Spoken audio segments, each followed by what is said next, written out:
আমরা যে ৩২-এর বাড়ি যে এটা করতে এসেছি, আমরা ক্ষোভে, আমাদের ক্ষোভটা এই কারণে হচ্ছে যে শেখ হাসিনা ইন্ডিয়াতে পালেও আমাদেরকে হত্যা হুমকি দিচ্ছে, আমাদেরকে দেখে নেওয়ার হুমকি দিচ্ছে। তাই আমরা আজ ছাত্র জনতা এবং সকল রাজনৈতিক দল আমরা ঐক্যমত্য যে এই ফ্যাসিবাদকে বাংলাদেশ থেকে নিশ্চিহ্ন করে দিতে হবে। আমরা এখন আমাদের যে চাওয়া, আওয়ামী লীগ নিষিদ্ধ, প্রতিটা পাড়া মহল্লায় আওয়ামী লীগকে পাছার চার মুঠে ফেলতে হবে। তা না হলে তারা আমাদেরকে যে হুমকি দিচ্ছে সেটা তারা বাস্তবায়িত করবে। আমাদের ২০০০কে হত্যা করেছে, তারা আমাদের ২ লাখকে হত্যা করবে। তাই আমাদেরকে পাড়া মহল্লায় প্রতিরোধ করতে হবে।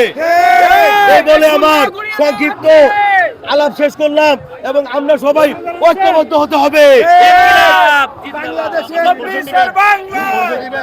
হ্যাঁ, আমরা পৌঁছে দিচ্ছি। আমি একজন সাধারণ জনগণ বাংলাদেশের, আমি সাধারণ একজন জনগণ।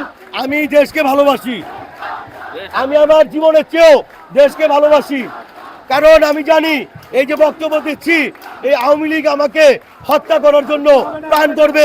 এর জন্য আমি আমার কাফনের কাপড় বাসা কিনে রেখেছি, আমি বাসার কাফনের কাপড় কিনে রেখেছি, কারণ তারা আমার হত্যা হুমকি দিচ্ছে আমাদেরকে।